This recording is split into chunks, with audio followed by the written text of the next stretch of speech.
இந்த சீல்ட் பாருங்கள் எவ்வளோ கருப்பாக இருக்குது பாருங்கள். இந்த பாலிஷ் ஊற்றி தொடச்சிட்டேன்னா நல்லா பளிச்சுன்னு ஆயிரும்.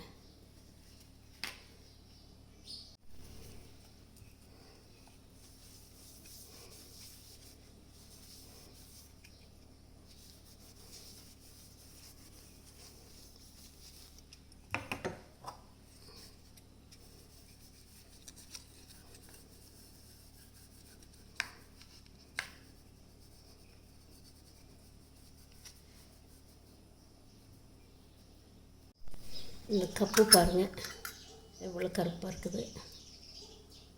இந்த பாலிஷ் போட்டு அப்படியே துடைக்கலாம்.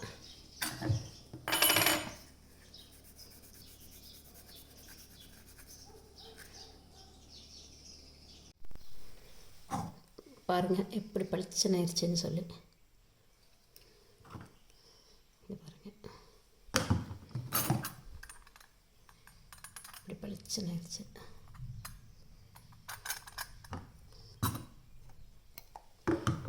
இந்த பாலிஷ் போட்டு நல்லா தேய்ச்சிட்டேன்னா இந்த சீல்டு இதெல்லாம் இந்த கப்பெல்லாம் நம்ம ஷோகேஸில் வச்சிட்ருப்போம். கரையான்னு வச்சிட்ருக்கிறதுக்கு இது போட்டு நல்லா பளிச்சுன்னு தேய்ச்சிட்டேன்னா அது அப்படியே இருக்குது. நம்ம சுத்தம் பண்ணும்போது அப்படியே தேய்ச்சாலே புதுசு அப்போ தான் வாங்கிட்டு வர மாதிரி இருக்குது.